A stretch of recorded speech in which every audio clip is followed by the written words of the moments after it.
Miami University with a bachelor's in psychology and entrepreneurship. She plans to attend law school post-undergraduate and begin her own business in the future for women empowerment. Jazlyn enjoys writing and working out within her free time. Welcome. And I'll save the last one for I'll go back. Josh Reed. Joshua? How you doing, brother? All right, all right. I should have got some stronger glasses this morning so I could see a little better. Joshua Reed is a paraprofessional instructional aide at Clark Montessori High School. For the past 8 years, he has worked in special education where he has been able to help educate students in a way that provides accommodations that address their individual differences, disabilities, and needs. He enjoys coaching, being a father, a loving husband, and role model to those around him. He is big on giving back, helping others, and teaching our youth the importance of education, being leaders, and living their truth. Again, welcome. And finally, we have a panelist that's not able to be with us today. As she received some news about a death in her family, and that is Joy Terry. I'm still going to go ahead and read her credentials, but as I'm reading, I hope that you would offer up a prayer for her and her family. Joy is a third-year biology pre-med major at Hampton University in Hampton, Virginia. After graduating, her intentions are to enter medical school to obtain a Doctor of Medicine degree and later specialize in dermatology. Her mission is to provide compassionate and quality dermatologic health care while supporting and encouraging the African American community to take an overall active role in their health. She is also a proud Spring 2021 affiliate into the Gamma Lambda chapter of the Delta Sigma Theta Sorority Incorporated. Outside of her academics and extracurriculars, she enjoys being physically active and maintaining a healthy lifestyle through diet and fitness. Again, can we put our hands together to welcome all of our panelists? Next, I want to introduce to you this young man who is who's actually spearheaded this ministry and who works very hard to put together this forum today, and his name is Reggie White. So would you all welcome? Thank you so much, Minister Darwin. I'm so excited for this today. We got a lot planned for you all. We're going to have the panelists kind of go into discussion here soon. We're going to have breakout rooms for young men and young women. We're going to really talk to you today about the importance of self-love. So we're excited for what God's going to do today. We're excited that you join us here this Saturday. I'm going to turn it over to the panelists to just kind of give a few words of like their thoughts of what they're kind of hoping to get out of this. And then once the panelists finish, we're going to show a quick video to kind of show you all some of the things we're going to be talking through today for the panelists and then also throughout the day in the event. So again, thank you for joining us. I'm so excited. Okay. One other thought while we wait to get some other things ready before I turn it over to the panelists.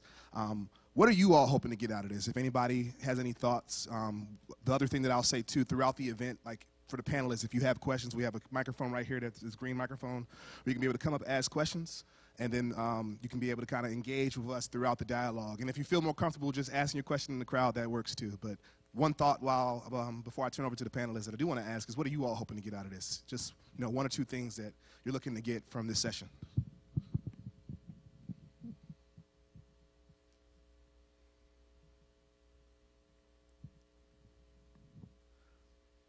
Okay, that's all right. Oh, appreciate you, brother. Well, go ahead. What you looking to get, brother? He said he came to see his granddaughter, so came to support the babies. Go ahead, give it up for that. That's awesome. All right, well, panelists, look, I'm going to turn it over to you all just to kind of say a few words of, what we're looking to do. And then when you finish, by that time, we should have the video ready to be able to show.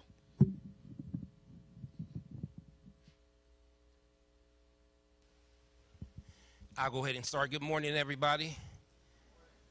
You know, I'm a pastor too, so praise the Lord.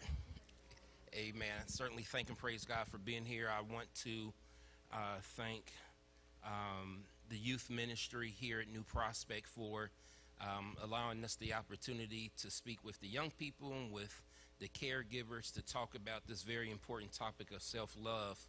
And part of what I would want to have happen here is for us to continue to have open discussions about what self-love is, what self-care is. Particularly, I have an interest in opening up those lines of communication for our black boys, because traditionally black men and young black boys have not been given permission to express their full range of emotions. And when I do therapy with men, I ask them a question. Oftentimes I'll ask it to them and to their significant others. I'll say, how many emotions in your wife or girlfriend do you think you have?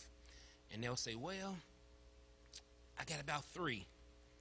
And then I'll ask the woman, I'll say, how many emotions in you do you think he has? She'll say every one of them. And that's true. Men have every emotion that a woman does, but men haven't been given permission to express them, nor have we been taught what they are. And so whenever you talk about self-love, it's important to talk about it's okay to express yourself. It's okay to talk about your full range of emotions and know how to define them, acknowledge them, and express them. So that's part of what I hope that we can gain from this discussion today.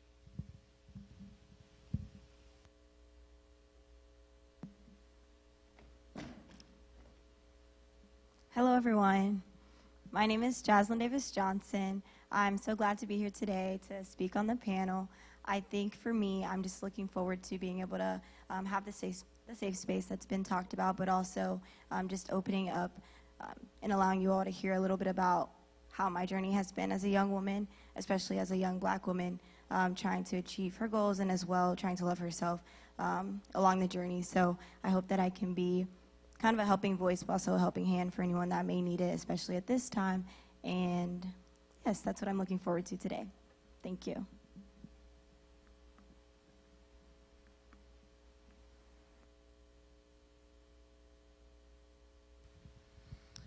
Good morning, everyone. Good morning, everyone. Okay, I get a little crunk, so I have to try to stifle myself. But first off, hopefully I can be your coffee for people who didn't make it to Dunkin' Donuts or Starbucks or wherever you go. But first I want to give a shout out to Hello Beautiful. Hello Beautiful. And hello beautiful to everybody out there. Hello handsome, you know, all of that. So my name is Dr. Raina Gilmore. Like he said, I'm a child and adolescent psychiatrist. That's basically somebody who works in mental health and also has the ability to prescribe medication. So, but what I hope to get out of here is just an open dialogue. I think a lot of times there's a lot of negativity out there, especially when it comes to the black community, and we're often looking at women fighting each other, men fighting each other, women fighting men. Like, there's all kinds of, whether social media or reality TV, all of that. So hopefully this is a place where we can really talk about some real issues and really empower each other and lift each other up, because we need more of that. He spoke to men not being able to express their feelings, and women do have all the range of feelings and will tell you so, but we also are often nurturers and taking care of everybody else, and often neglect taking care of our own feelings and acknowledging them. So I think we all could learn from taking a break and looking within ourselves and loving ourselves. So hopefully we can foster a good discussion and have some fun at the same time. Thank you.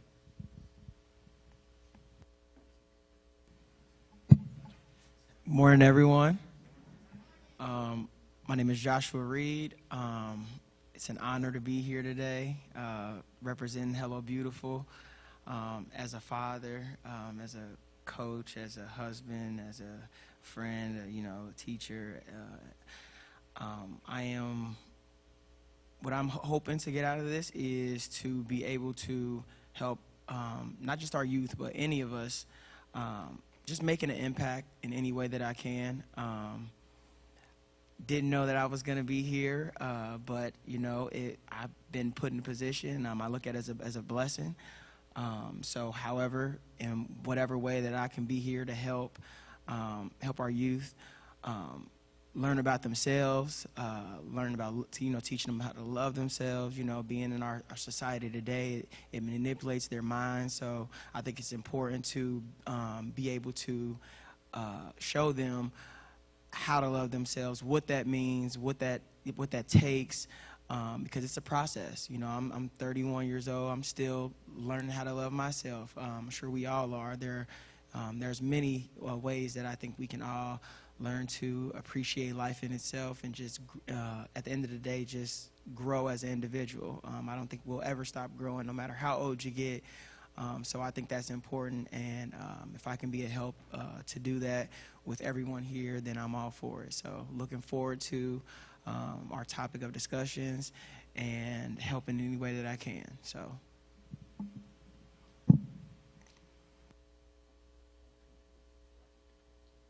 Okay, so can we give our panelists a hand again? I am so glad to learn a little bit of background and to hear you, each one of you, as I too share a stake in this thing about self-love, who is raising a 13-year-old young man who really should be here today, really should be here today. And so, again, we want to welcome everyone, and to those of you who are watching via Facebook or YouTube throughout today, we want to invite you to weigh in. So even those of you who are streaming, if you have questions, we're going to monitor. Those of us here are going to monitor our devices so that we can also get your questions and hear some of your responses. So as we move forward, we have a video that we want to show you, so focus your attention on that just for a moment.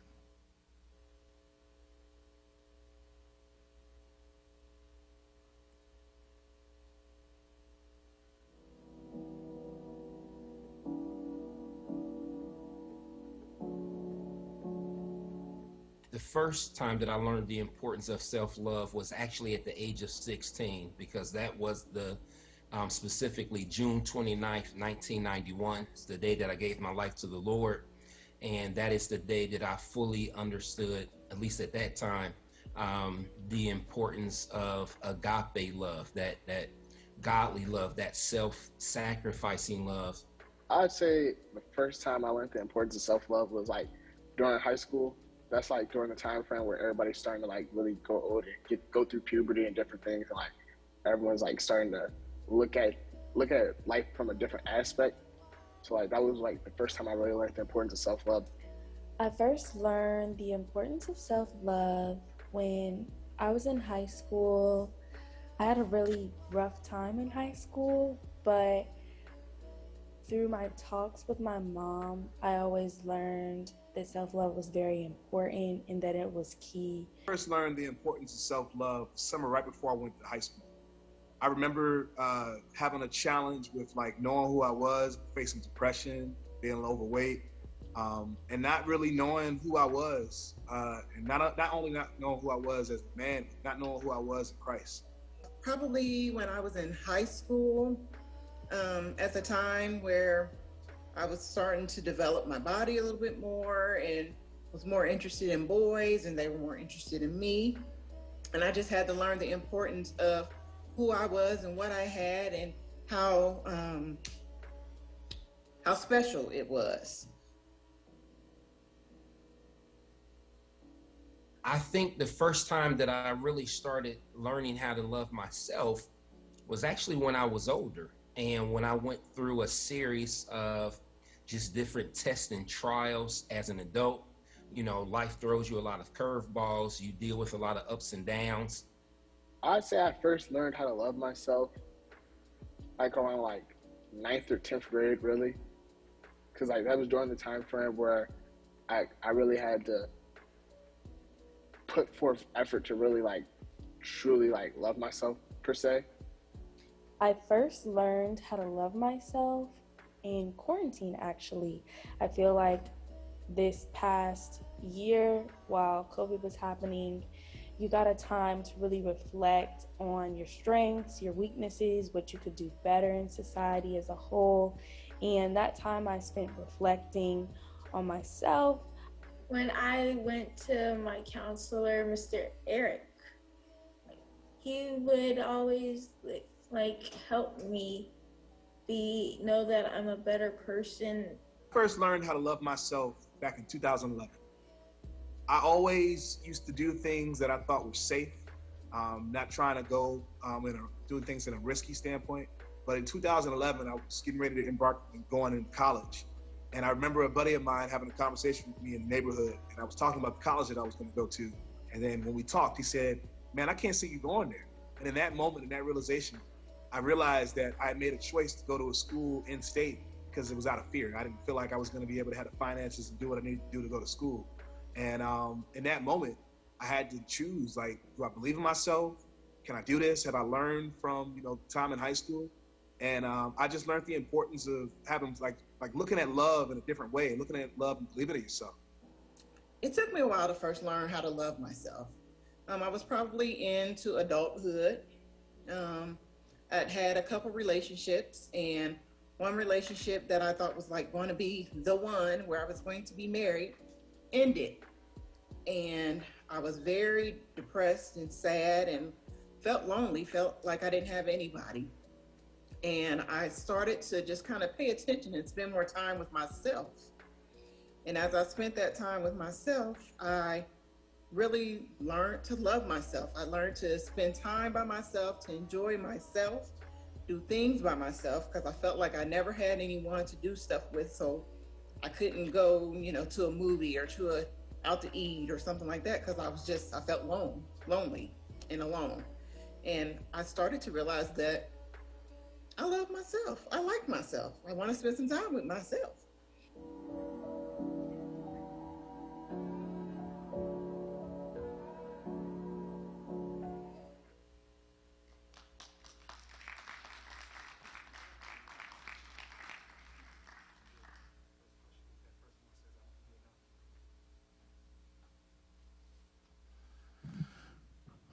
Are you enough? You are enough. Somebody say that I am enough. Yeah.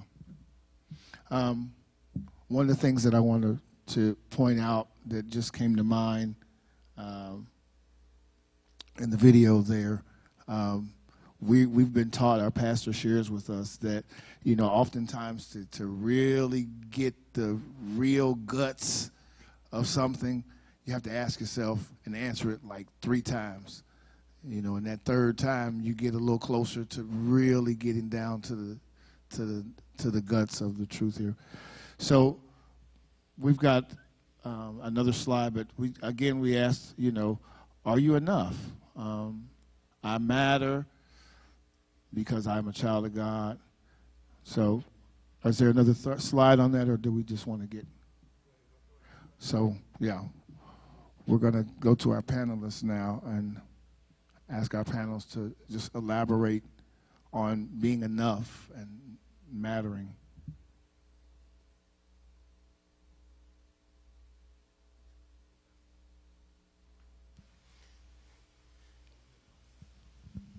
So again, when we talk about this very important topic of self-love, I think it also,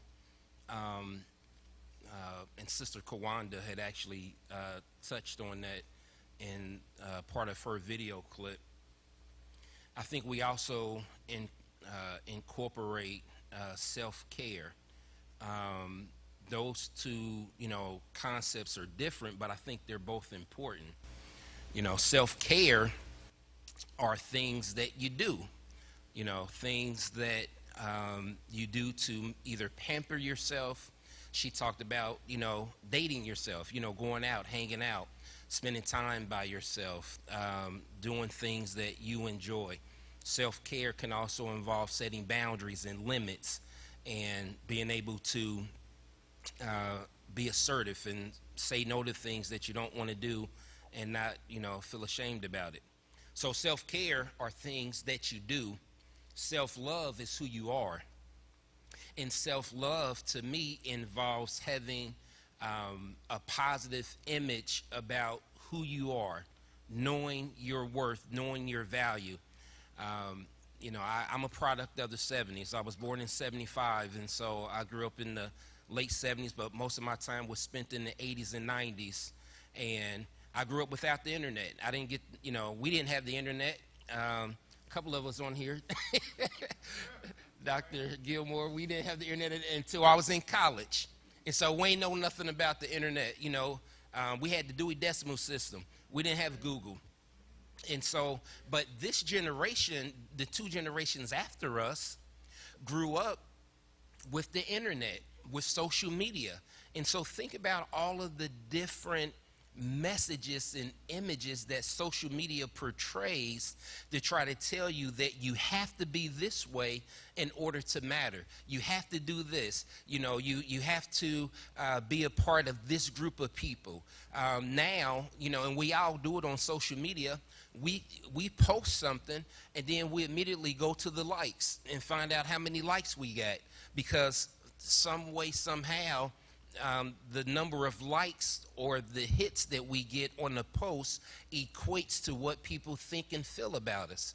But when you talk about self-love, you talk about the fact that I am comfortable with who I am, I love me, and my opinion about me does not depend on what other people see or how they value me.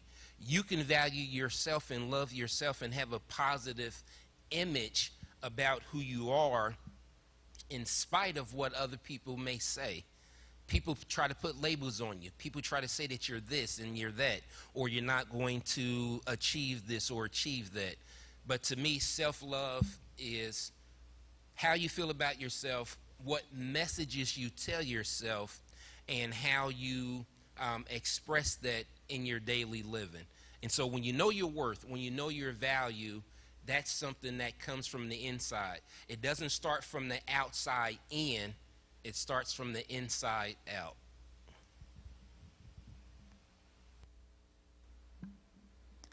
I love that I get to go after that, because I think that was a perfect example and perfect explanation of what both self-love and self-care is. So I think moving forward, I would say for me, I look at self-love as kind of a definition for myself to go day by day with, and I look at that as caring for myself, but also prioritizing myself. And I think in the last year, I've been able to notice what it looks like when you're not prioritizing yourself.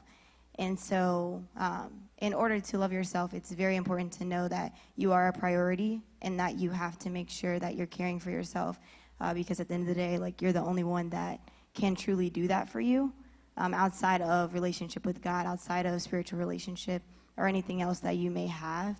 I think that it's just important to note that. And in the video, I love that Joy mentioned the pandemic and COVID, because I think that on a worldwide scale, that allowed each and every person to have time alone at home that we've never really had before.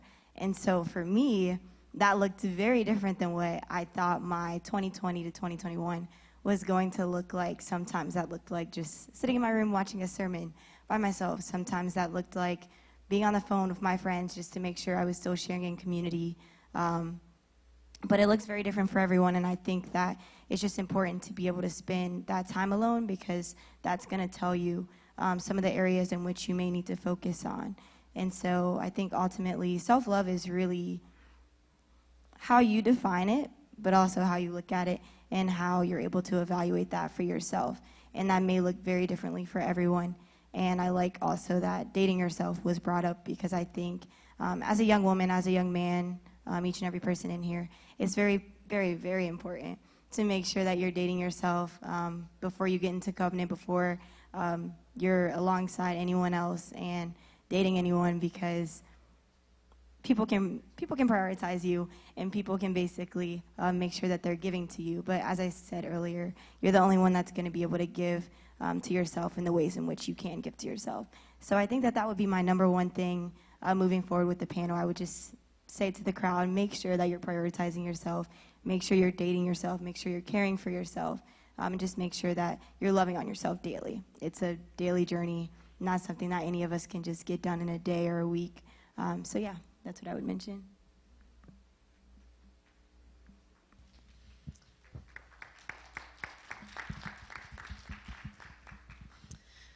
I have a couple of things to say. First, yes, I remember Encyclopedia Britannica, A through Z, thank you. Yes, that was our internet. But I have a couple of things. One saying that I like, that I came up with is, be transparent with yourself, translucent to your loved ones, and opaque to the haters. I'm going to say it again. Be transparent with yourself, translucent with your loved ones, and opaque to the haters. And what I mean by that, for those who don't know the different terms, you know, transparency is just being something that's transparent, you can see straight through it. Okay, and something that's translucent, you know, it's got a little fog, but you can still kind of see through it. And something that's opaque is dark, you can't see through it. So you were born by yourself, you're going to leave by yourself. Okay, you got to be okay with yourself, and that takes a lot of self introspection, looking within yourself. And I think it's early to learn. I mean, I think it's important to learn that early on, as many times I read something that said that you're the most innocent as an infant. And then you allow all these messages, you know, from parents and pastors and doctors and older siblings, and you allow all these people to influence who you think you should be. And then that's where guilt and shame and good and bad and self-esteem issues come into play. So it's a matter of really trying to figure out who your authentic self is. And that takes a lot of time with yourself. And it's uncomfortable to be with yourself a lot. You know, we mentioned the pandemic, and that's really forced us to be with ourselves a lot. It's been uncomfortable, I know, for me personally, but it's also allowed me to see the good, bad, and ugly when it comes to myself, but also appreciate who I am and really learn who I am, because I think many times I've been going along this path of what I think I should be doing or what others think I should be doing. So that's being translucent with yourself. I mean, being transparent, excuse me. Don't be translucent with yourself. Be transparent with yourself. It was a test. All right. Being translucent with your loved ones. You know, your loved ones have your best interests at heart. They love you. They want what's best for you. They don't know you, the ins and outs and everything. They don't live with you 24/7. So they're going to give you advice, you know, thinking that they're leading you, guiding you. And it's most of the time, it's with good intention. We got, you know, some of those that it's not. But most of the time, it's with good intention. So you do have to open yourself up some and let them know, you know, reach out when you feel like you need some help. But you don't have to get real deep, you know, with them as deep as you get with yourself. So you're going to let them in a little bit, you know. The haters, this is where social media comes into play, okay? Because people are going to post things, and many times people will post, you know, their successes and things that are going good in their life, which that's okay, because I think that's like, you know, the modern journal, you know, so people put everything out there. And then you start looking and comparing and saying, oh, well, I don't, shoot, what am I doing with my life? I don't have that, you know, going on. And then you start to, everybody don't need to know your business. And and the haters may be sitting right next to you and you don't even know it. I'm going to say that again because I feel like, should I? Okay. The haters could be sitting right next to you or could be within you. It's a lot of self-hate out there. So we talking about self-love. There's a lot of self-hate. We give ourselves a lot of negative messages to ourselves too. So a practice that I like to do is, you know, some of the best conversations you have are with yourself. That doesn't mean you're psychotic. That don't mean you have schizophrenia. You know, people talk about you and be like, "Are you talking to yourself? You crazy?" Like, no. Some of the best conversations. I like to look in the mirror. I like to do it naked, but you don't have to. I'm just saying. But I like to look at, because you got to be okay with your full self. Like, you got to be okay. So, and say, you know what? You awesome and you deserve to be happy. And that's what I say to myself. You can come up with whatever it is that's going to help you throughout the day. I know one day I was sitting in my place of solace, which is the bathroom, and I was looking in the mirror, starting, you know, say, hey, you awesome. And I started to have a full-blown conversation. Because you know that time when you, but it was so freeing. I ain't have anybody telling me what their opinion was, what I should have, why you do that, giving me ugly looks or whatever.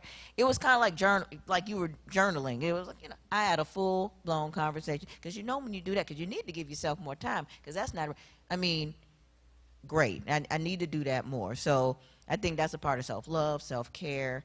But really, what I want you to get out of all of my rambling is be transparent with yourself, translucent with your loved ones, and opaque with the haters. Thank you. Oh.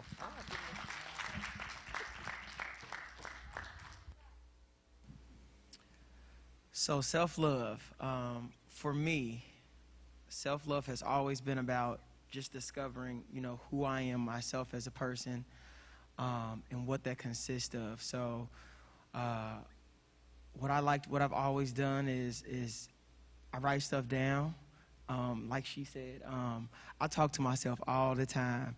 After work, on those long car rides home, during traffic, I sit in traffic with the music all the way down, and I talk to myself all the time, you know, how I can get better at something, or, you know, what I'm struggling at. And, you know, I go back and forth with myself. But the good thing about it is I acknowledge it. I acknowledge a lot of those things, whether they're good or bad. And on the bad side, I try to find a way to fix it or to get better at it. And for me, that makes me feel better, personally. So again, what I think is just discovering yourself. What makes you happy, and doing what makes you happy at the end of the day. Because you're always going to have people who talk about you, no matter who you are, how old you are. Somebody is always going to dislike you, no matter what. So it's about looking past that and looking at the greater things in life. You know, life is precious, life is short. So it's about finding out what makes you happy and being consistent with doing it. You know, and I think as long as you do that, at the end of the day, you'll always be happy. You'll never have regrets about anything. And, you know, that's kind of where I am in my life. I love what I do. I've learned from my mistakes, and I've always moved forward. And it's always about moving forward. You know, I think as long as you do that, you'll always continue to be happy. So.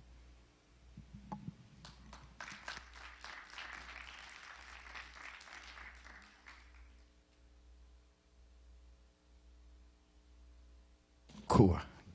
Good afternoon, everybody. I got a question for the panel. And I'm questioning this because I seen this just yesterday on a show. I'm not going to make it specific, but how? Because we see a lot of young people that's in the crowd, and I know now these days the whole concept of freedom of choice and freedom of thought and being open to everything. How important is it for adults to embed into our young people the concept of choice and identity instead of allowing them to just learn for themselves? I'll ask the question one more time. How important is it as adults for us to speak into our young people the ideal of choice and the importance of identity instead of allowing them just to kind of freely do things? I mean, we talked about social media and everything is out there. How do we play that role as adults and as parents?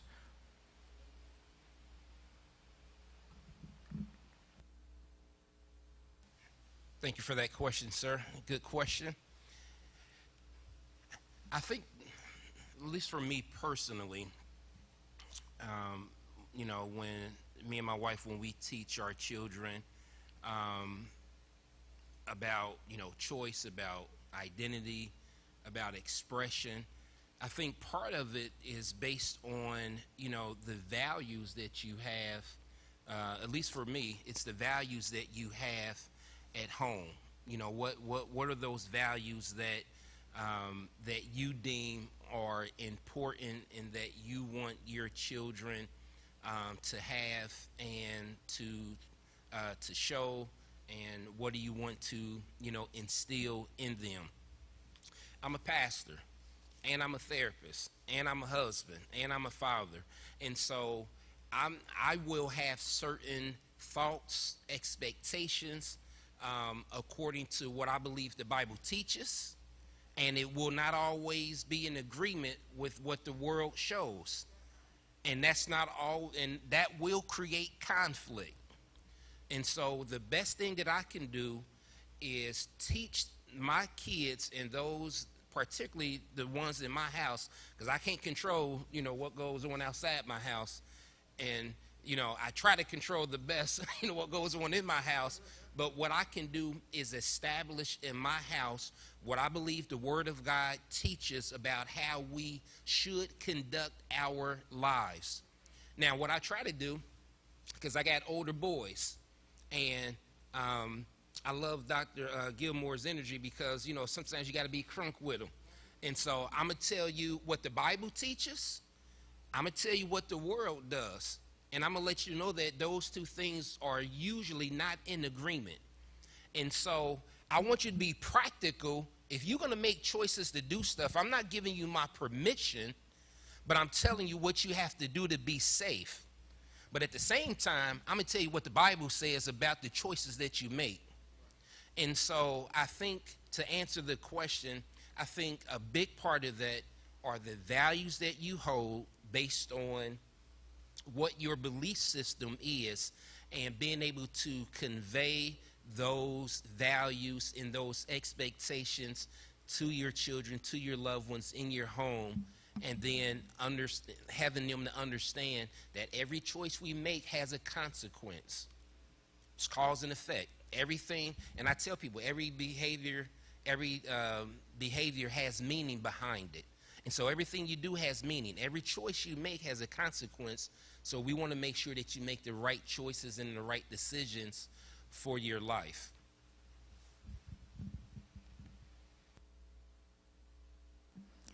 I'm going to answer from the young lady perspective, from having parents that I think did that very well. So I think it's very, very important for anyone that's in the room. If you're a parent, very important, very noticed by the child as well, I'd say. But also on the flip side, if you're a young woman and you will have children one day, please listen to this, because they definitely know what they're talking about. So I'd say yes, very important. I think that especially right now at this time, it's important. Social media has been brought up a few times now, and I think it's worth speaking on for a little bit longer. So I'd say for me, I definitely have social media pages. I think everyone at this age does. I'd say with being on a college campus, it's very noticeable to see how the culture of social media is affecting young adults at this time. And so I think with knowing your identity, but also kind of your intersecting identities, which was being spoken on, it's very important to be able to distinguish who you are as a person. But I think from the parent's perspective, I was very, very, very blessed to be raised by parents, but also grandparents as well, that always made sure to instill certain pieces of their identity within me to help as I grew up. And so I think that as a woman, I can speak on kind of how my mother did that, and I think that growing up, I can see how that's helped me now, because for me, I'm a member of Alpha Kappa Alpha Sorority Incorporated, the Lambda Mu chapter at Miami University, and I spend a lot of time alongside multiple other women, whether that be on my campus or in Cincinnati, Ohio as well. But I think when you're placed in a room of individuals that look very similar to you, or that are the same age as you, or are older than you, it's very easy to notice kind of that home, belonging, that home upbringing that each and every person has. And so I'd say that from my mother, being able to notice that she instilled certain things in me, it becomes very noticeable when I'm in a room with other women, I think, is something I'm trying to get at. And so it's just very, very important to know who you are at your core, because the older that you get, the more and more that that's going to be challenged. And so bringing it back to social media, when I scroll through my Instagram every single day, because I could be transparent, when I scroll through my Instagram every single day, every day I'm challenged with the task of, am I going to let this impact me and who I am? Am I going to go home and change my wardrobe because I saw such and such wearing this, or I saw such and such wearing a full face of makeup to go get breakfast? Am I going to do that too now because I'm watching that daily on my social media? And I can say confidently now, no, because I do have that upbringing, and no, because I do have certain pieces instilled in me from other black women. So I think that that would be my answer to that question. Okay. I'm a member of Delta Sigma Theta Sorority Incorporated, so hello, sister. But I say that to say not to, no rivalry or anything. It's all love. I'm just, but I say that to say when you get involved in any kind of organization, many times you can get wrapped up into being like your sisters or brothers or, whoever, being like the others. And I think it's very important to have a good self-identity going into those organizations, because all of the different organizations have benefits, and you have a a sisterhood or companionship and support. But I often see many people use that to define them, and so I think that's why I bring that up. One thing I want to touch upon is that I don't think we listen enough to each other as parents, as children, and it's stay in a child's place, be quiet because I said so, because that's what's been passed down to us. I don't blame anybody for teaching that or saying that, but I think effective communication is composed of three things. You have to hear, listen, and receive what the other person is saying.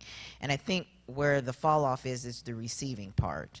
Because once you hear something that is not in line with what you think, you're already thinking about your rebuttal, right? So you're like, oh, I can't wait till it's mine because I'm and you could miss something very important. Now, receive doesn't necessarily mean agree, but at least receive what the other one is saying.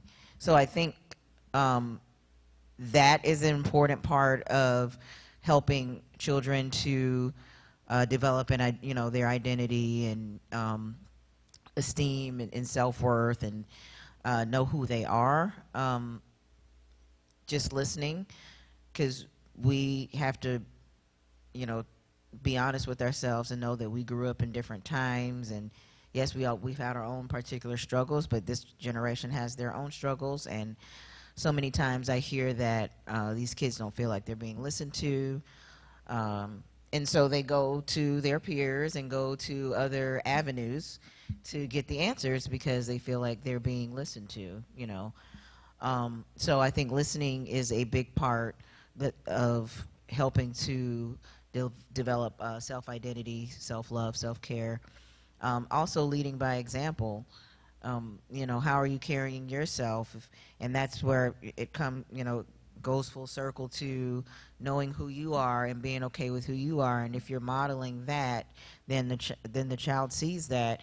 We don't give children enough credit. We think they're too young, they don't know, they don't understand, and that's not true. They're very observant. They know what's going on, and they really look up to you from a young age. And so if you build that foundation from a young age, then as they're getting into that stage of development where the parent is not as cool anymore and they're more into their peers and stuff, they already have that strong foundation. And there's going to be lots of different people and things and ideas that are going to try and sway them one way or the other, but that foundation has been built, and you have to be okay with that. So it starts really early with you listening to your children, and then whether you agree with what they're doing or how they're doing things, just being supportive and just trying to be there for them to, as they develop their identity, doing your own research, go into things with them to support. Again, you may not agree, but support is very important. Very, very important. So you don't have to say, oh, yes, I agree with all of the choices that you're making or what you identify as or whatever, but I love you, excuse me, I love you as my child, and that's first and foremost. So you're going to, have a lot of different people out there and things out there that are going to try and sway you one way or the other, and you're going to have periods of time where you don't really know and you're trying different things and testing new things, as we did growing up. To just know that I love you as my child, and I think that can go a long way.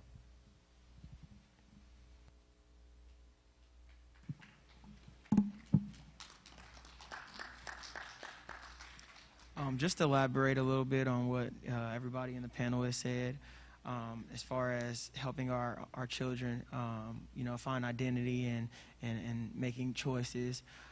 I think it's important for us as adults to put them in positions that other people have put us into. So, for instance, growing up, I watched my mom work hard, coming from a single family, just her. I'm the only boy, the youngest of 5. So, I grew up in a house full of women.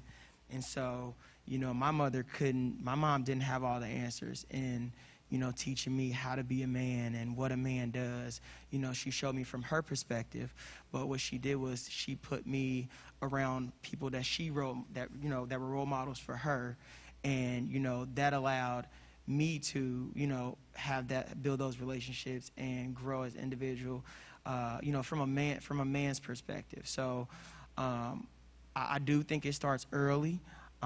Like now, with our youth that are in here now, it starts early. So, I believe, parents, find, friends or people that, have genuine hearts and have good intentions with children to, introduce them, cross paths. You never know, what that conversation will turn into.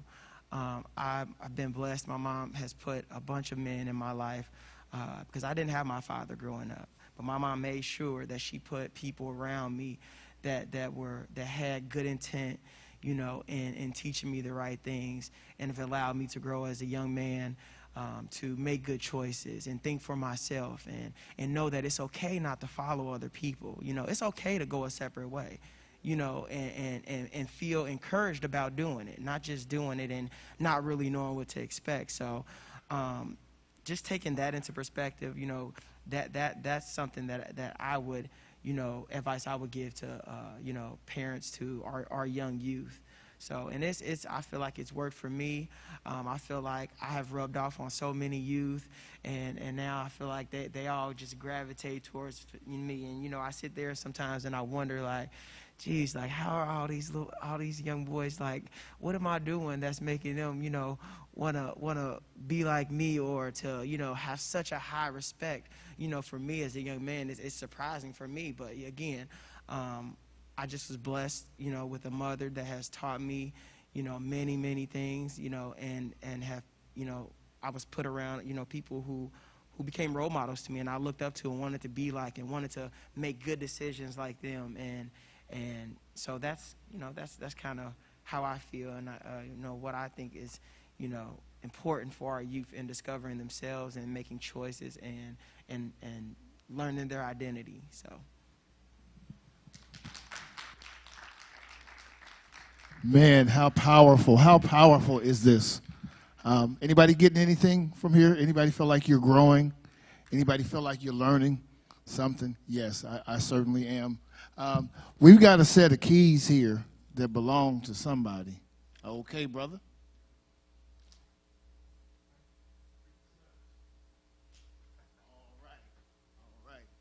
All right. Nobody knows like I know about laying stuff down and misplacing them. The Dewey Decimal System. I'm a product of the Dewey Decimal System. And those Britannias, they the same colors that y'all got on today, the ones we got, they kind of red. Transparent, translucent, and opaque.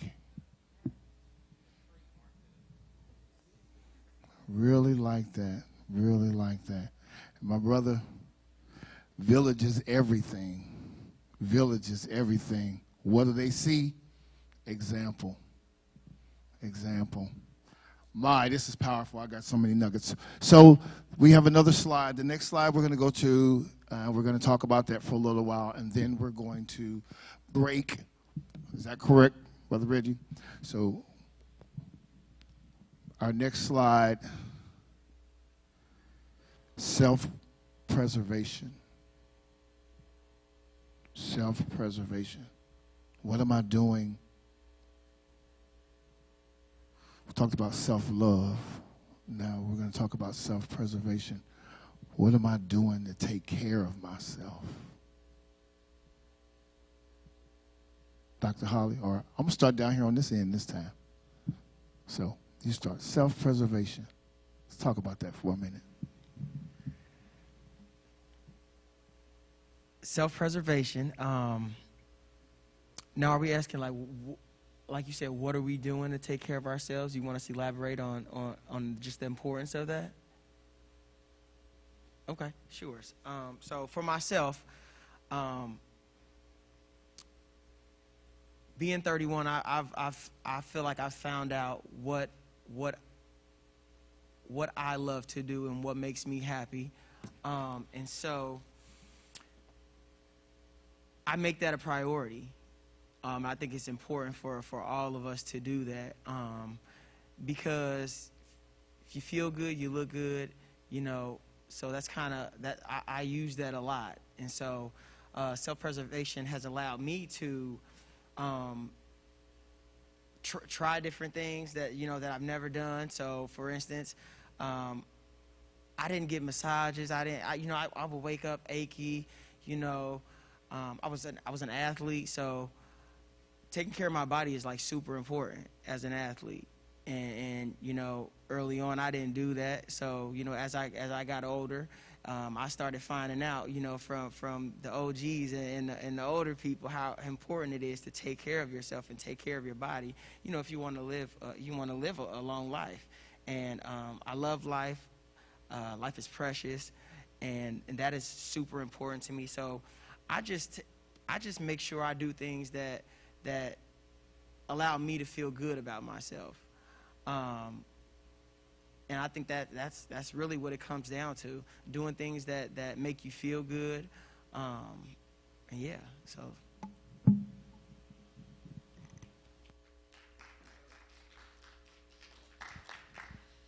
Yep, plain and simple. Do what makes you feel good. So oftentimes we talk about finding that balance, right? And I remember being on a panel some years ago, and another young lady, was my friend actually, talked about not really necessarily trying to find balance, but trying to find harmony instead. And because when you look at balance, it means that you're giving equal time and energy to the different aspects of your life, spiritual, financial, mental, physical. So we're always trying to find that balance. Okay, I need to give enough time to my physical, I need to give enough time to my mental, I need to give, but there's certain times where certain aspects need more time and more energy.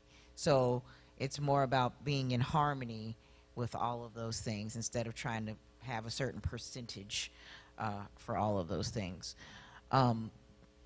So I think that is how I try to guide my life. It's very easy to be burnt out. And burnout, you may not realize that's what's going on, but burnout is there's no amount of chocolate, naps, exercise, whatever, that can make you feel better like it would with something physical, with the physical fatigue. that mental, emotional fatigue is something. You hear me? And it takes time. Time is what? Giving time to yourself, taking that time away. I don't care if it's 5 minutes. If you have a break in your day, many times we're trying to fill it with something. You know, okay, I need to make that phone call because I mean, I know that's me. Whenever I may have a break in my schedule, I'm like, okay, let me call this person. Let me do this. I need to do this. Instead of saying, maybe I should go to the bathroom, or, you know, maybe I should grab a bite to eat, or maybe I should just sit here and play this game on my phone for 5 minutes, or maybe I should just sit here. Maybe I should just sit, you know? So I think we don't do that enough, and you know, we live in a society where it's like give to others first, and if you're doing for yourself is selfish. And I know I've had friends where I'd be like, oh, she's so bougie. She's always going there getting her nails, and every week she always doing that. Is so bougie. I did not do it, because then I started, like, you know, trying to go in and get massages and things like that. And I was like, well, I'll be bougie then. I don't care. Call me whatever, because that felt good, and it took me away from everything else. I think another thing when it comes to self-preservation is, and this is stuff that I've been learning within the past few years, and I'm 40 years old, so I think it's good to learn this stuff now, is have that fantasy world. Like my fantasy world, there's no judgments. People are just free. They're doing whatever they want. People minding their own business, but helping each other out. And it's the world that I go to whenever the realities of the real world in society gets to be too much. I just go to it in my mind. You know, there's nobody judging me. There's nobody saying that's wrong. Why are you doing that? You should do this like this. You shouldn't do that. You shouldn't think that way. You should have that fantasy world where you can go and just be, and it's okay. So you know, I do encourage people to, like, it's not selfish, because you can't be anything or your most optimal self for anybody else if you're not, you know, in harmony and optimal yourself. So that's what, when I look at self-preservation, that's what comes to mind for me.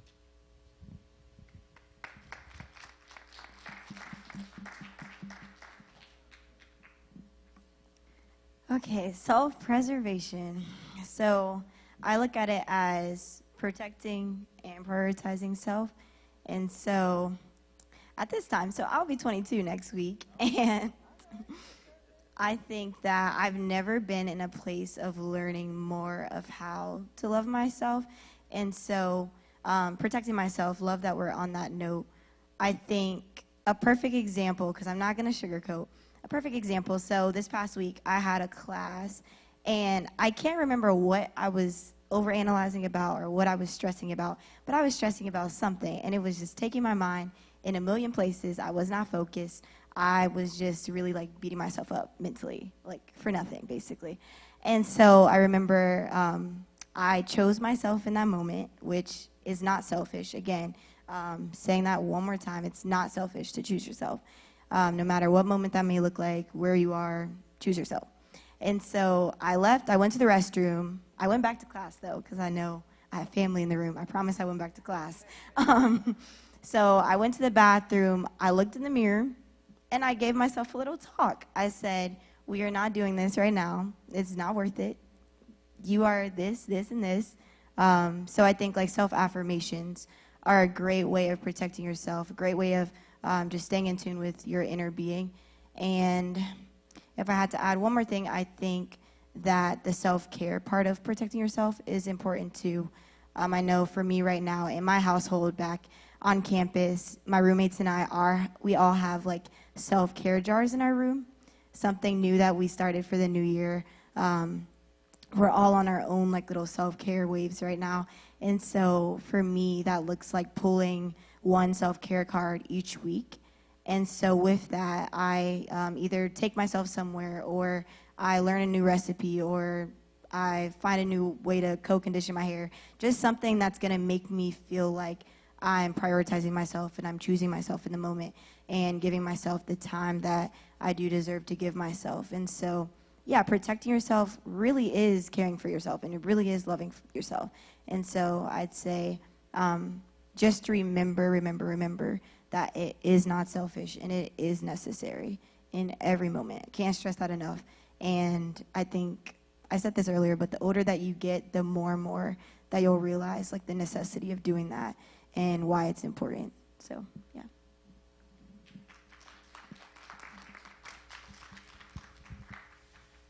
Miss Jazlyn had talked about part of self-preservation, meaning including protection.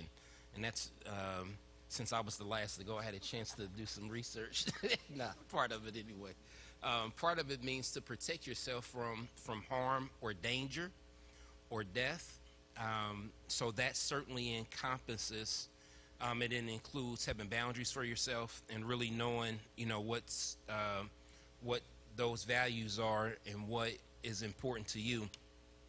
I also looked at this about self-preservation. It says the first law of nature is self-preservation, but this is the piece that I think is important. Cut off that which may harm you. So part of self-preservation and protection is cutting off those things that will harm you. Sometimes we allow stuff to get attached to us that on the surface look like they are in our best interests, but they suck us dry, they drain us, they put messages in our heads and in our minds that will start to make you feel different about who you are. And I'm appealing to the young people in this because of social media and music and just the entertainment, sometimes messages are sent out that if we're not careful, we will try to portray or emulate what we see on social media. When I grew up, and again, I know I'm an old head, but when I grew up in the 80s, it was Run DMC, it was Houdini, it was the Fat Boys, it was Curtis Blow. It was movies like Crush Groove. It was all of those things. But now the music has changed, and it's all about who's shaking and bumping and selling and drugs and this and that. And if we're not careful, young people, some of that stuff can make you think that that's important, that that's how you should live. So I don't care how many records that Migos sells. I don't care how many records, and Pop Smoke ain't even here no more. I don't care how many records Pop Smoke's sells, or Lil Baby, or The Baby, or Chief Keef, or Drake, whoever, Post Malone, whoever is out there. Understand that that's entertainment. That's not a definition of how you should live your life. It's entertainment. Keep it in the entertainment world, because if you don't, we will look at those images, we will look at those messages and think that that's the way that we should conduct our lives, that that's the way we should treat women, that that's the way we should view ourselves. And if you're not careful, those things will harm you. They will harm your self-esteem. They will harm your self-worth. They will harm your self-value. And you will find yourself trying to live up to a fantasy. And that's what we have to understand about, social media in a lot of cases, and entertainment. A lot of it is, people put out what they want you to see. They don't put out the struggle. They'll show on on videos and on TikTok and on IG and Snapchat and all of that. They'll show the Lambos, they'll show the Bentleys, they'll show all of this. You know what most of them do?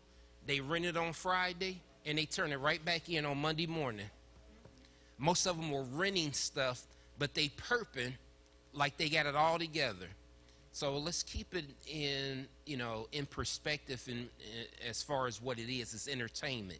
But self-preservation includes protecting yourself. That means you have to protect your heart, protect your mind, protect those values. We talked about a village. Protect those things that have been instilled in you. because the Bible is true when it says, and it doesn't matter what generation this is, the Bible is true when it says, train up a child in the way that he should go, and when he is old, he won't depart from it. So that village that is raising you and instilling those values in you, that will protect you. This other stuff will lead to your downfall. So when you look at preservation, you look at protection, protect those things that will allow you to be successful, and throw away those things that will keep you stuck and that will harm you or cause pain to you in the long run.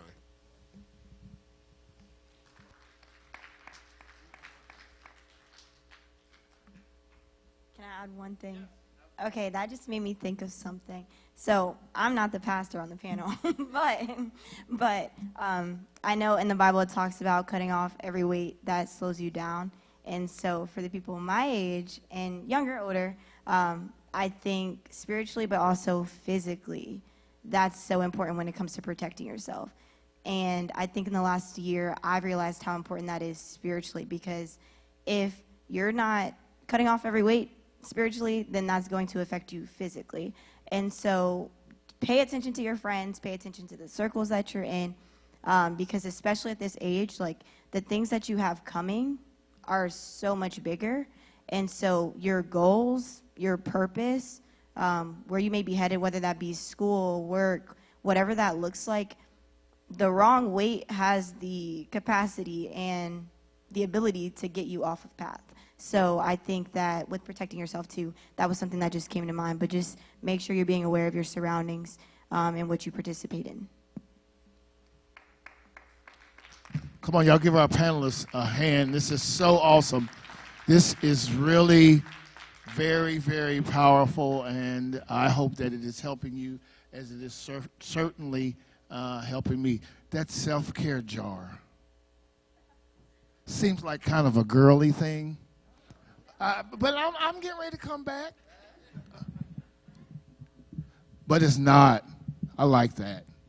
I really like that. I want to go back, looking in the mirror. And we're getting ready to break to groups, but just some things that stuck out to me. Looking in the mirror, how important, the importance of that, that stuck out to me. And so when we come, we're gonna break out now at this time. Yes, sir. Yes, Papa. All right, come on.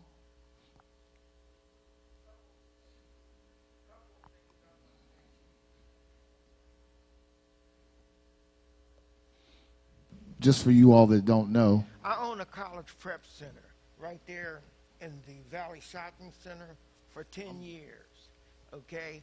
And I'm closing down now because of COVID and all that kind of stuff. But a couple things I want you to think about. First of all, parents, when you give your child and say, I want you to go to bed and not get out. And then 10 minutes later, he or she is out to bed. And you let them go back outside. When you want your kid to honor you, you have to stick with the punishment. I had 3 sons, okay? And I get tired of hearing them. So I let them go outside and play all the time. And then I thought, no. Instead of me saying, go to bed for 3 hours, I'll say, go to bed for half an hour, because I couldn't take it, okay? So all I'm saying to you, when you administer a punishment, you have to adhere to it. The second thing I want you to know is school is very important. If you're in a classroom, okay, sit in the front of the class. This is what happens. When you sit in the back of the class, You're going to be distracted. You're going to be talking. If you sit in the front of the class, okay, that teacher is going to see you every day. So you have to be prepared, okay? But when it's time to give the grade out, if you really had a C, that teacher will probably make it a B. And that's the way they act. Acting up in class will lower your grade. I know that. I had 3 sons. Okay? Another thing you have to do, be nice to everybody in the class. Talk to the ones you run with, and talk with the ones that are smart. And you know the ones that are smart, and you know the ones, it's not about teasing or anything. What it's about is when you need help in a subject, you'll have a friend to help you. Okay? My son did that all the time. I don't care if you were the top in the class, he's going to hug you and kiss you.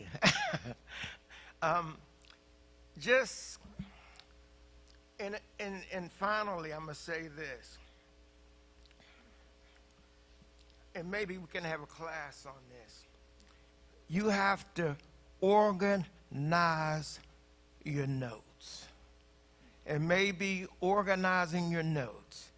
If you can't remember what the homework was, if you can't remember what the substitute name was, or anything like that, you're not going to pass. And it's not a matter of grades anymore. It's about accomplishment, learning, okay? Because as you heard on the news, SAT scores are going away now. They're taking them away. But still, in terms of colleges, they're going to discriminate because they're going to take all the students that take AP classes, and they know they're straight A students. Okay, so that's about it, but I like to do the notebook, okay? Help me, son. All right.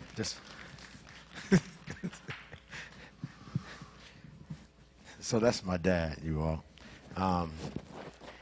And I didn't go to bed, so I don't, maybe that's why. Maybe that's why I'm kind of bad for real. No. I think to sum it up real quick, I think because we were talking about self-preservation and we're talking about self-care, and the last thing, when you talk about preservation, I was hoping somebody kind of made it very kind of at home. I work out, all right? I work out, and I try to get my workout in every day.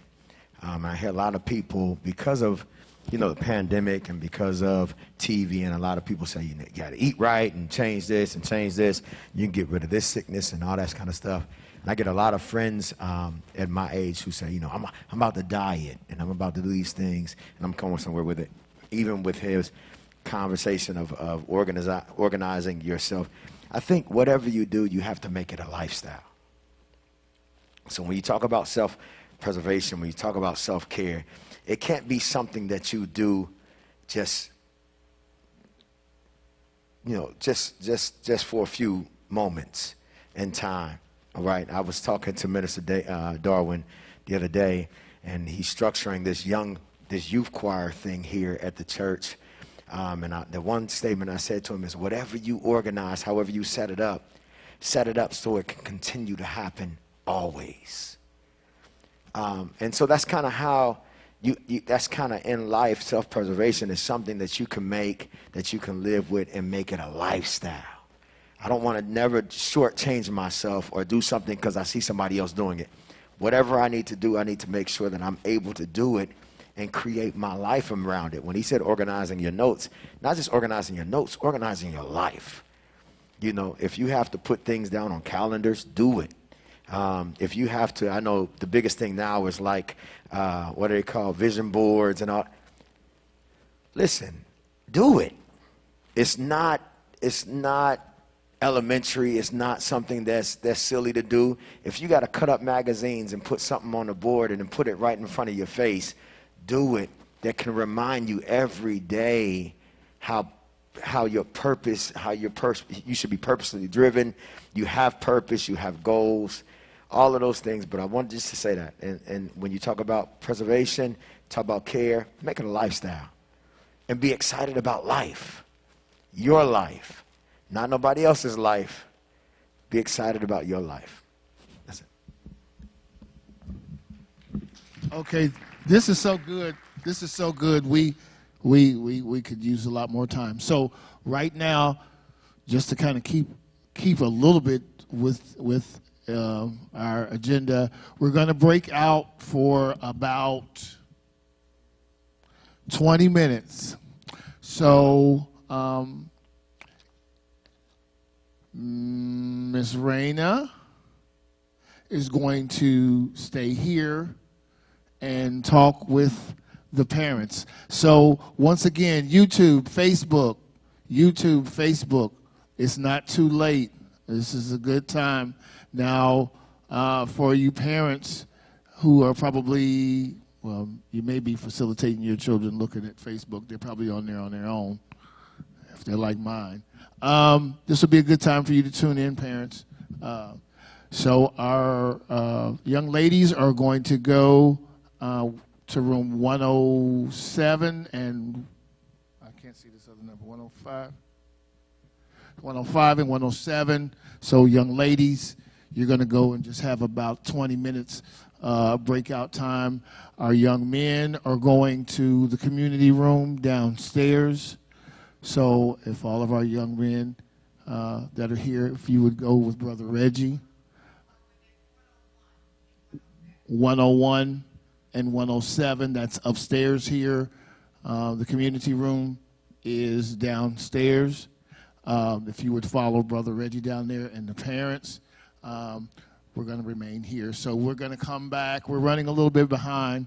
We're just going to be gone for about 20 minutes, and then we're going to come back, and we're going to have some little question and answer period if you have any questions or anything. But I want to say thank you to all of you who are here with us. Again, let's give everybody a hand. It's been so powerful. So go ahead to your breakouts, and then we'll see everybody back here in about 20 minutes. Thanks.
So we're going to take this time. I know everybody wanted to take time to just kind of breathe a little bit, but we're going to try to use this 20 minutes here to exercise anything amongst just the adults, the parents, if you have any questions. Looks like all us here. Is anybody following the, I don't have my phone on me. Is anybody following Facebook? Do we have any questions on there for our panelists? No? It's on YouTube. It's on YouTube, and it's also on the church's Facebook page, right? No?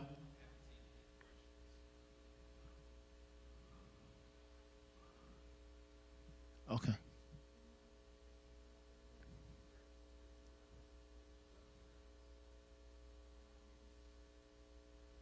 So does any of our adults here have any questions for our panelists? Yes, this brother.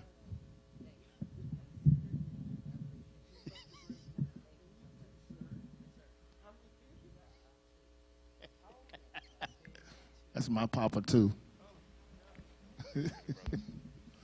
Okay, we got a question here. My name is Jabril. I'm a youth worker. I work with mental disabilities and a couple other issues that's in the community. My question was, what I've been doing recently with the boys I watch and mentor is having them do like a social media detox, because sometimes it's hard for them to, like, they glued to it, like they're addicted to it. I was just going to ask y'all, what's a better way that we could maybe enforce that overall, or make it kind of cool to not be on your phone all the time? Because sometimes I have a hard time getting through to them simply because they just can't stay off their phones. I think, I got a quick remedy for that one. Oh. Take it away. Well, but there's repercussions to that sometimes. But there's limits that parents can put, like time limits that they can put on there, so that sucker will cut off if they spend too much time on it. So that's like a practical thing to do. So something I like to talk to kids about, I've been hearing a lot of, I have memory loss, I don't remember a lot of stuff, and I'm like, you young, like, what you mean you have memory? Like, everybody, all of them don't have dementia, like, all of them don't have, memory loss. What I found is, and they also have trouble communicating and expressing themselves, and what I found is they have so much stuff up here.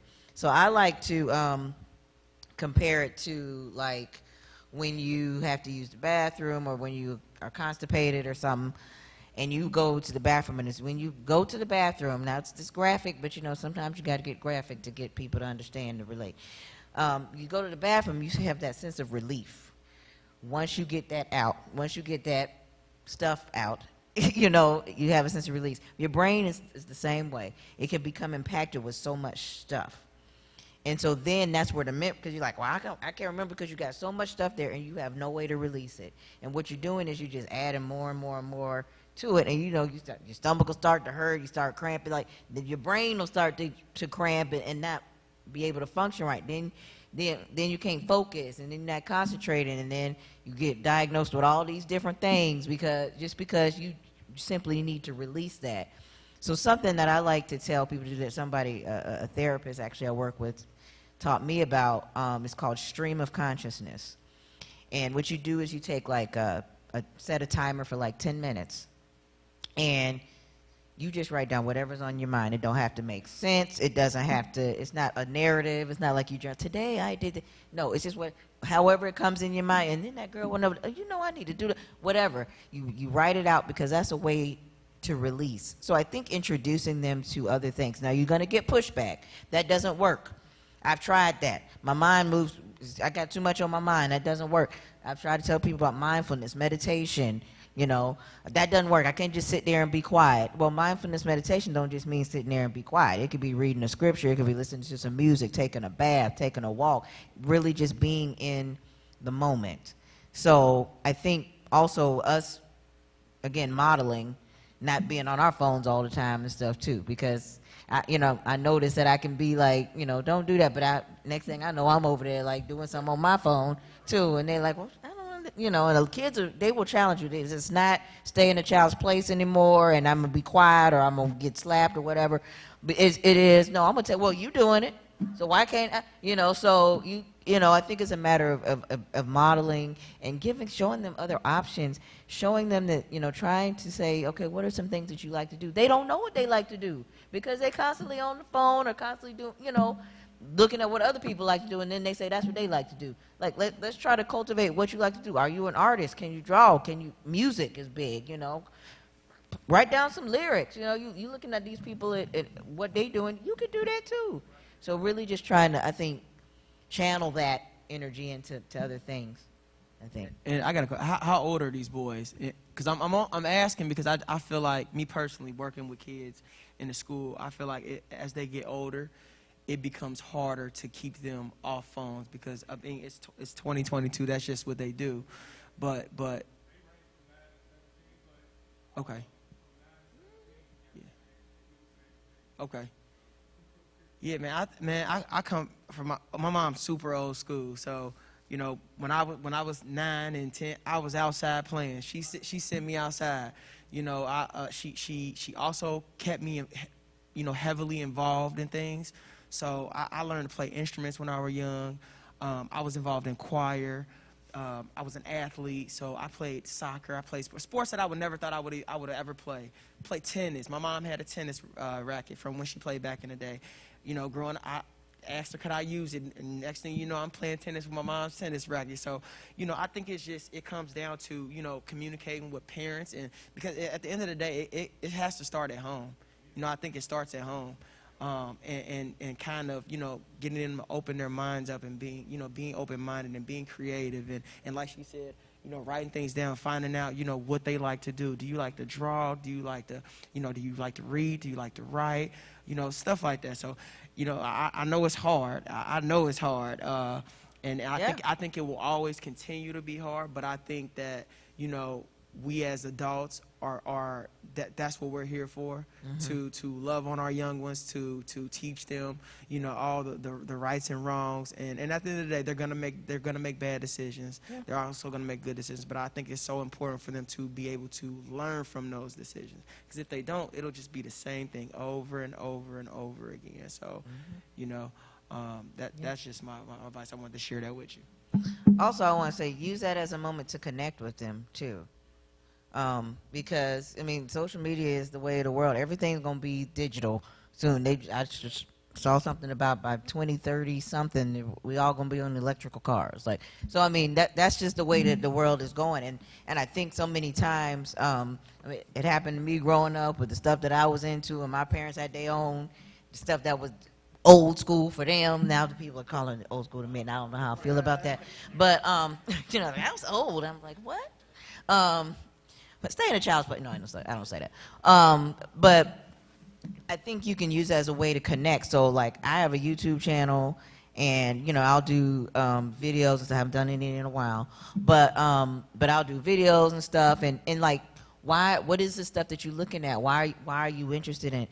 Why do you like this music? Don't just be like, that music, that's the devil's music. That's horrible. Because there's something that they're connecting with in that music. And that's something that you can use to connect with them. So I think you can, use that as a way to connect. Use the social media as a way to connect. I'll do a video with them.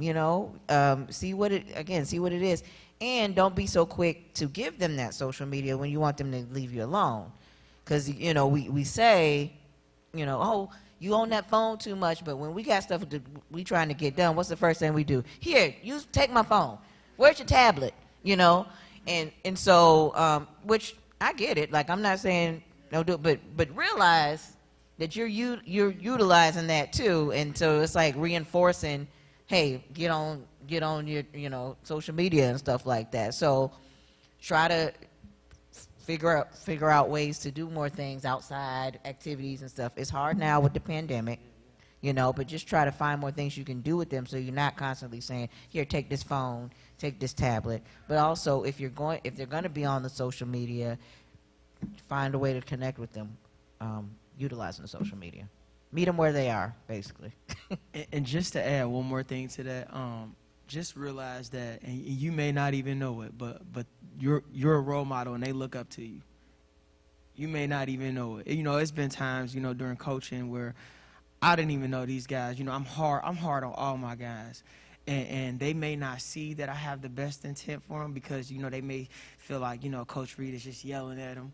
But at the end of the day, when they get home and they tell their parents, you know, it's such a high level of respect that's there, you know, that rubs off. And then next thing you know, they're texting you, you know, they're asking you how you doing. And you like, well, you know, so just keep that in mind. You're a role model. These guys are sponges. So they look up to you, you know, at times where you have no idea that you may think you're just at work, you know, but you're at work with them. And they see that, you know, he's coming to work every day to work with us, you know. He's helping me do this stuff that they're not getting at home, you know, they're getting from you. So just be open-minded and know that these guys they really, really look up to you. You know, that's something I learned and I'm still learning, that and they're going to gravitate to you, you know, any kind of way. And it's such a heartwarming feeling to know that, you know, you're able to make, you know, such an impact on these kids. So love what you're doing, man. Keep doing it.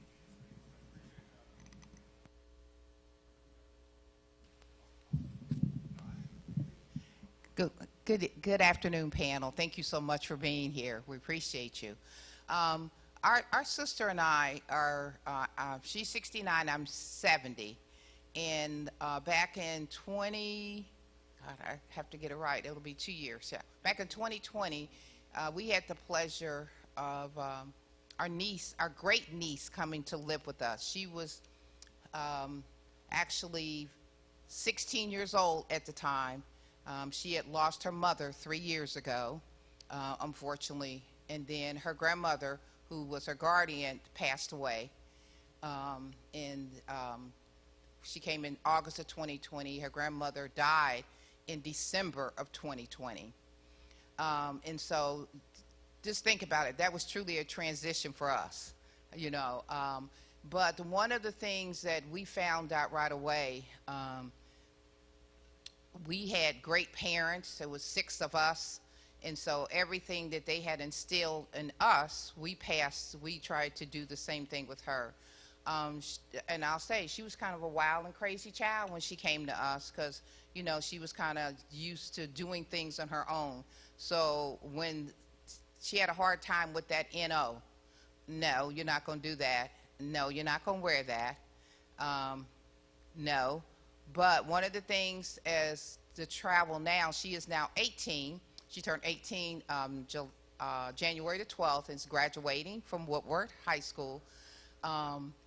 Listen to your young people. She was at Woodward and she was in the healthcare track. And I saw very quickly that was not the right track for her. I'm a retired registered nurse, and I said, I don't see her, you know, being a nurse or a nurse's aide or whatever else she was going to be. You have to listen. And I had some battles with the principal because they were saying she couldn't change because she was a junior by that time.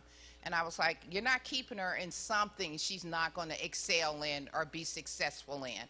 So stand up for your young person. Fight for, you know, what you know that is right. One of the things we found out that we do literally every, I know we say it every single day, you got to let your young person know that you love them, no matter what the situation is. You know, and we have told her when she moved in, unconditionally, we love you. Doesn't matter how much you mess up, you know, what you do, we're still going to love you regardless. You know, are we going to let you get away with stuff? No, but we're still going to love you. And I think sometimes as adults, we don't say that enough to our children. Sit them down and tell them that you love them. Take some time, get in the kitchen with them, do movie night with them, you know, where the devices are not in play.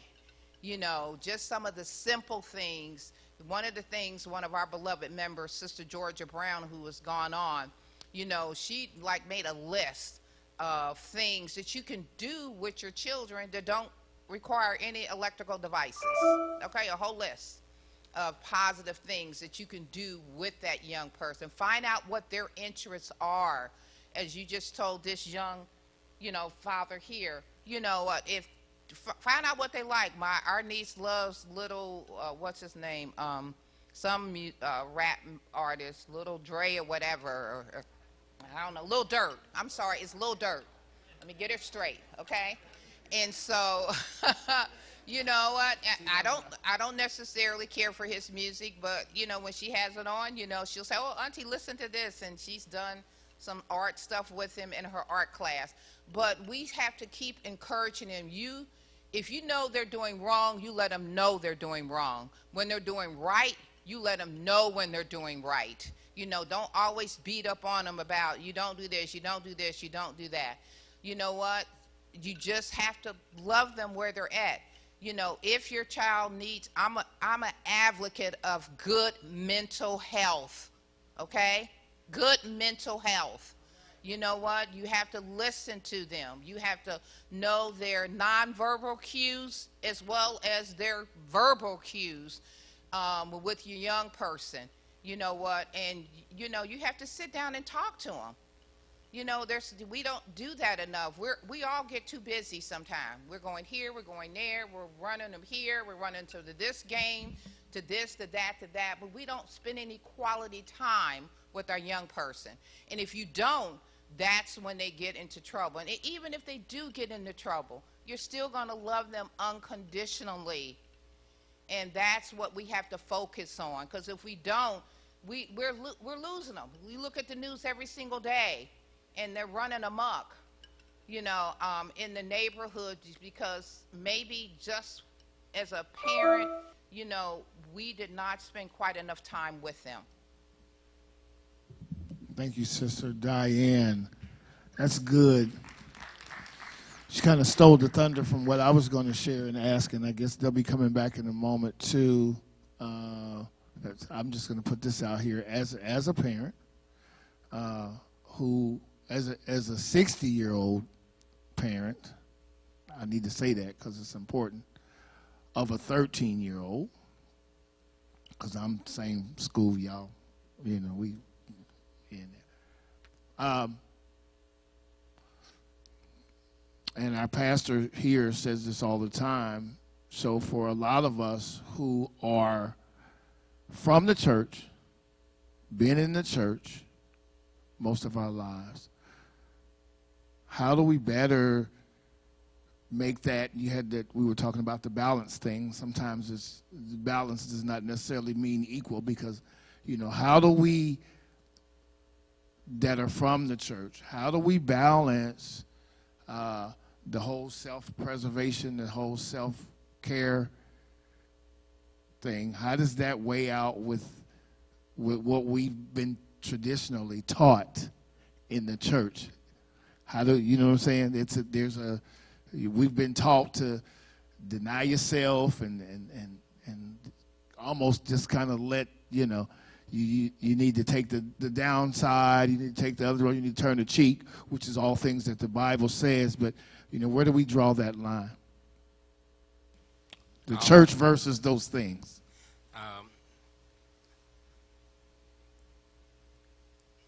I'll kind of chime in from the pastoral world and the therapy world and the parent world, because, you know, I'm all three of those are kind of intertwined in what I do. You know, most of us that have been in church a while grew up old school. You know, I would say that I grew up old school apostolic, old school holiness. So there's a lot of do's and don'ts. And I even, you know, I got saved when I was a sophomore, went to Withrow, got saved, and I carried a lot of that old school stuff, you know, into, you know, how I will witness. You can't do this, you can't do that. As soon as you do this, you're on your way to hell. You do this, you do that. So we started making church and stuff about what you could not do instead of what you could do. And before you know it, them same ones that we kept saying, don't, when they turned 18 and when they got out of our house, they went buck wild. And they came back and they had a little youngin' with them. Or they came back and had some behaviors with them. So I've learned that we as parents and we that are old school in the church have had to have a paradigm shift. We've had to change our approach. Just like, we had mentioned earlier that there was a time where kids were to be seen and not heard. I think Dr. Gilmore had, alluded to that. We have to change that approach. We have to understand that if kids are questioning or if they are commenting or if they are inquiring, it's not a sign of respect or disrespect. That sometimes they just want to know. Sometimes knowing the reasons why may help them to be compliant. We have to be willing to step out of our comfort zone. We have to be willing, and social work 101, when I was in school, both undergrad and grad school, social work 101 says PIE, person in the environment. You have to meet the person where they are. You have to be able to get on their level. And being able to tell young people these days no, and because I said so, while we want to do that, let's give them a rationale. Let's be willing to have those conversations. And I kind of alluded to that earlier when we were talking about values and identity. If your identity is, hey, I want to let them know what the word says about this, you don't have to back down from that. My argument is, don't let that be the only thing that we teach them. We have to say, yes, this is what the Bible teaches. This is what I believe. These are my values. But at the same time, if you are going to make these choices, you have to understand the consequences, and you have to understand how to operate in that environment. Doesn't mean that I'm giving you permission. It means I want to let you know the ups and downs, the dangers, the pitfalls. Sometimes we need to share our personal testimony. I've told, my kids that there are some decisions that I made at your age that I'm still dealing with today. So make sure that you choose wisely, because those decisions can have long-lasting effects. So I think for parents, for those of us that are in the church, those of us that are raising children and grandchildren and, generations that, that may be 2 or 3 generations removed from us, being able to be flexible, being able to be pliable, being able to understand where they are and trying to adapt our methods to meet them where they are, I think is very important. If we continue to be rigid and if we continue to not adapt, that divide, I think, will get bigger and bigger. So the ability to be flexible, pliable, bendable, and try to meet them where they are, I think is important. Understanding what social media is all about. You may have to look at Snapchat. You may have to look at TikTok. You're going to have to look at Facebook and IG. You're going to have to look at those things to understand why that appeals to them. Why does the music appeal to them? So I think it's important to look at it from that perspective. Maintain your standards, but don't be so rigid that you can't adapt and that you can't look at things from and learn and look at things from their perspective. That's important. Can I jump in real quick? Mm-hmm. Yeah, I just wanted him to know that I was intentionally pushing the preacher, because you had answered it once before, but I wanted you to answer it again and unpack it a little bit more. So Great. I know how to hit that chord too. Great thing about God, and I wish my daughter was in here because I tell it all the time. The great thing about God is that although life has evolved, God is the same yesterday, today, and forever. And so the word never changes. Regardless if life changes, the word never changes. So the great thing, or what I've started to do, or what I started to do years ago, is ask God for wisdom. Because there has to be a line of connection to the word and what we are to see. And so I love what you just said, because my dad would tell me, no, and that's what I said, and that's what I mean. And usually you hear that you're raised by your village. And so his no was the same as the neighbor's no next door, which was the same as the other neighbor's no. But as life evolved, the village also grew. So not only is my village my neighborhood, but the village is what they see on social media. The village is friends and a worldwide understanding. But I love it because the word never changes. And so when I talk about certain circumstances, or when I speak to my kids about certain life styles or certain things that happen, I always say, listen, this is what God is asking of us. This is what we choose to do.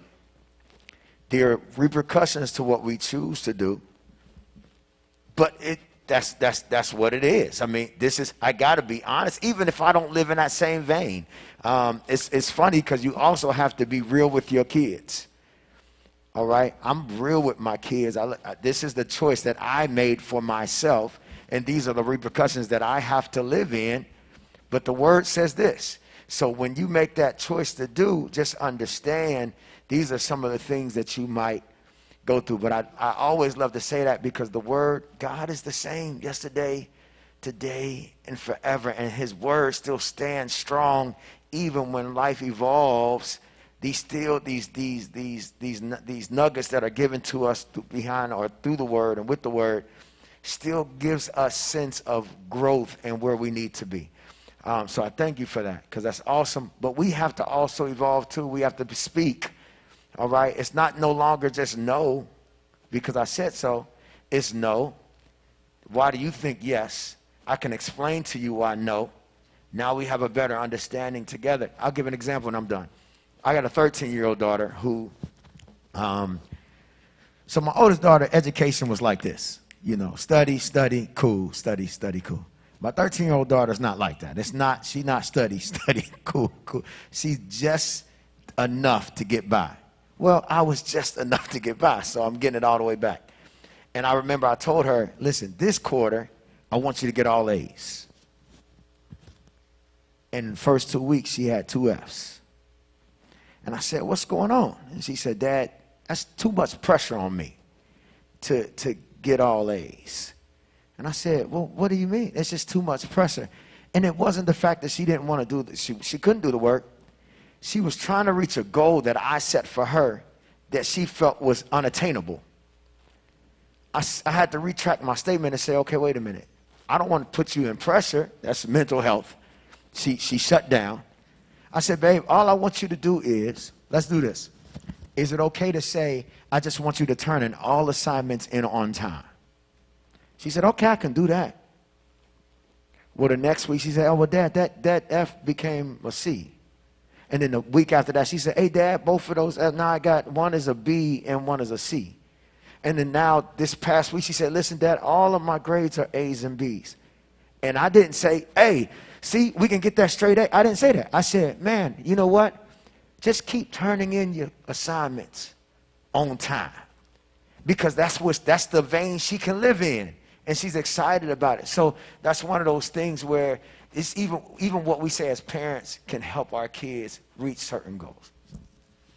Something I just want to say that real quick. I like acronyms and sayings and things like that. So, so the difference between the word and the world is L, and that L represents life. Because the word is like you said, so life is ever changing. The most consistent thing about life is change. So you can use the word as the stabilizing force, because that's not going to change as you're going through life. But there's also things about things that you learn through life experience that you won't find in a book or from anybody, from a person or anything. So I think that L is very important when you're distinguishing between the word and the world. So I just wanted to say that. Wow. We don't want to go. I don't want to go. But are all of our groups back? Is everybody back? They're back? All right. Well, I'd like to, I know we're kind of running out of time here, but I would like to, we can't leave without hearing something or hearing from some of our young people who are here. That's kind of the whole reason that we're here today, so that it's not just OG talking. You know, you all have been very powerful, very helpful to me as I continue to work with youth, and I want to speak with some of you all later. Yeah, listening is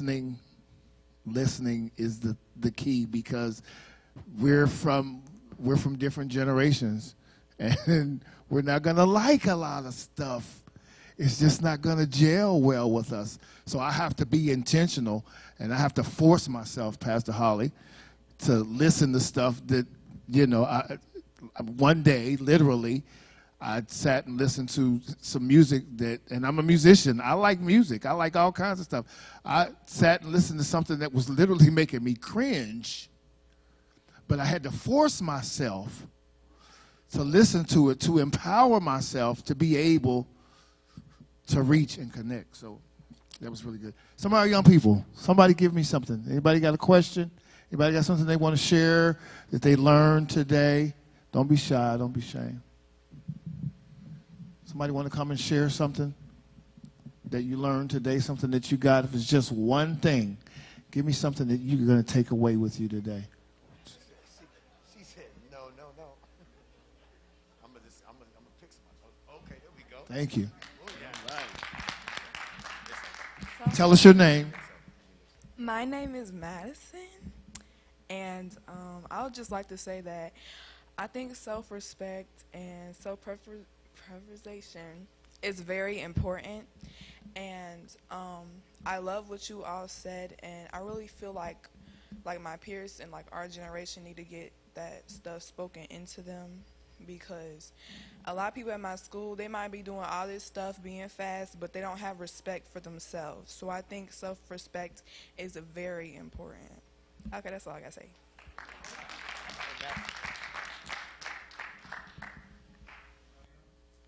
Anybody else? Yes.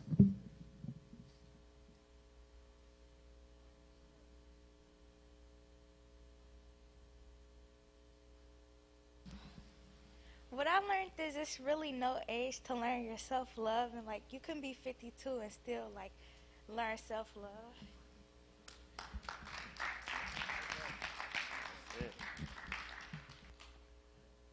Yep, I'll just share with you young people. Brother Reggie said it in his video early. I think you said it. I can be transparent. I really never learned to love myself until way into my adulthood. It was, you know, I was a mature adult before I really learned the importance of loving myself, and I think that message definitely has to get to our young people while they're still young. In other words, you just said it over and over, you know, got to love yourself. Yes, young man. What I learned is, as a black man, that people are going to view us differently, but we just got to learn to face it.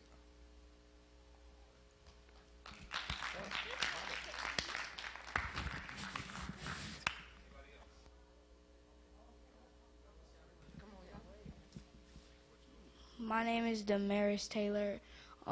Self-respect is special because if no one else cares, you can still care about yourself. Wow, so you are Damaris Taylor.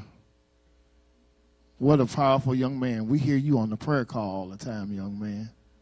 Yeah. Yes. Yes. Any more? Anyone else? You sure? Yeah.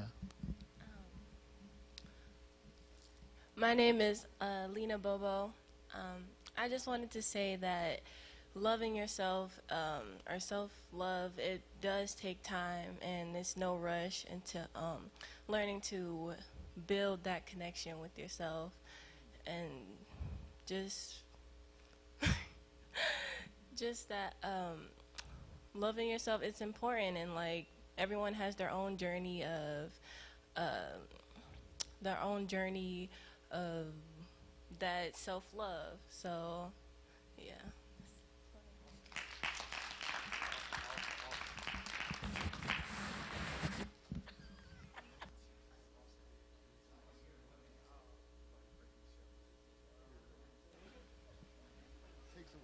All right, cool. We're going to make her. There we go. No. Oh, she said no.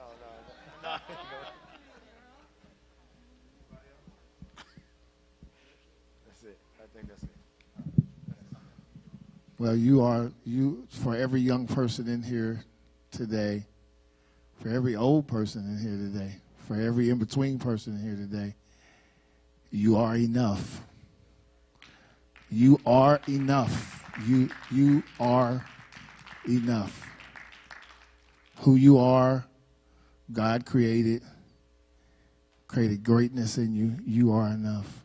I'm going to turn this back over to Brother Reggie White. It has been an absolute pleasure. I'm full. I'm really full. Yeah.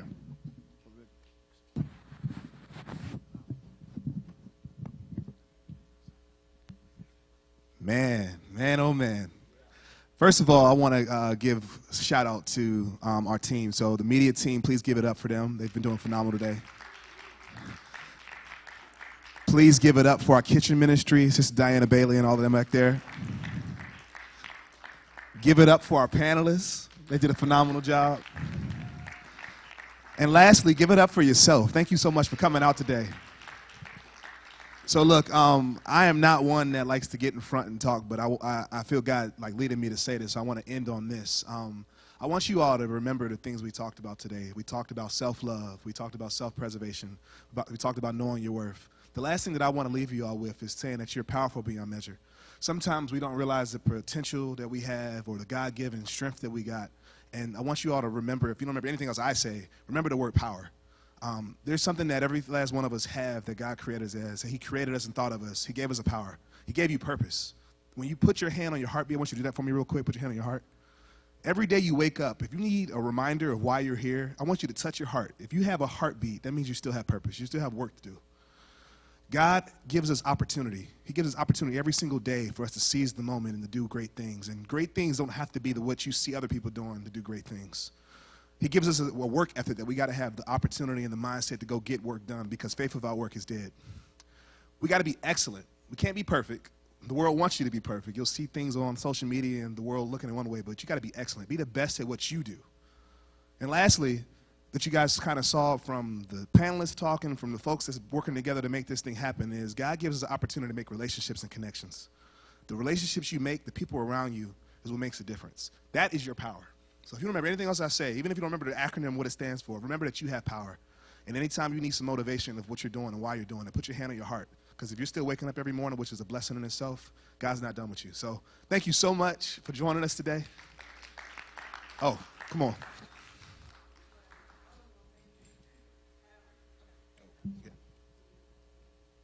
I wanted to thank our organization. I'm Stacy Bryant. We are Hello Beautiful Outreach Ministries. For those of you who don't know who we are with our hoodies on today, I am the founder and CEO. We are a faith-based nonprofit enrichment program for black girls and young women. We service girls ages 7 to 25. I am a new member of New Prospect Church, and it has been an honor and a privilege to partner with Brother Reggie, as Pastor had encouraged us to come together and do some things. So I appreciate everybody coming. I appreciate the Hello Beautiful family coming out and being a part of this event. I'm excited about what we're going to be doing in the future. So like Reggie was saying, not just power, but know that you are loved beyond measure. Amen. We are loved more. God loves us more than you can ever imagine and more than you can ever know. I don't beat my baby up with the Bible. I want her to just know that Jesus loves her more than anything. And it's about her relationship with him. I don't care if she never knows all 66 books of the Bible.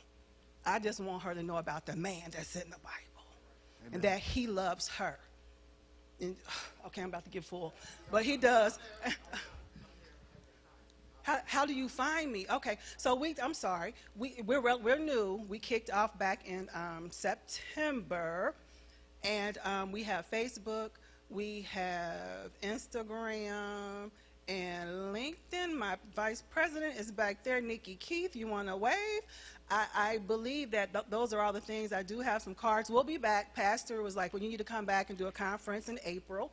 So Hello Beautiful Outreach Ministries, we will be here in April again to kind of share out what it is that we do, you know, with our daughters. And we do refer to them as daughters because we are their spiritual moms. I have a biological daughter, but Leah, that's my spiritual baby. London, that's my spiritual baby. Nobody better not come for them is all I'm saying. You know, because, and that's it, you know. So we are looking forward to growing as an organization on our own and definitely growing with the New Prospect family. So thank y'all. Amen. Appreciate the time. All right, the last thing I was going to mention, I see Sister Bailey stepping out. We got food for you all.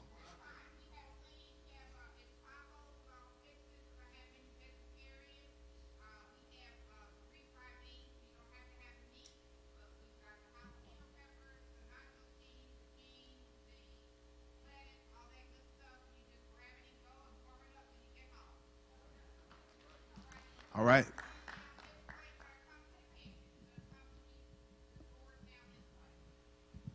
All right, so she said, I'm going to reiterate the important thing. Food. Y'all say food. Door.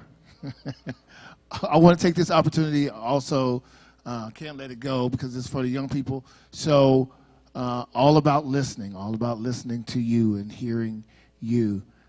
And we know a part of your self-love and your self-preservation are the gifts that are in you, which are many for many of you. So we want to make sure that you know it is based here at the church. We have a youth choir that just began that's not your grandmama's church choir, okay? It's not Granny's church choir. And we have room for you, whatever your gift, your talent it is.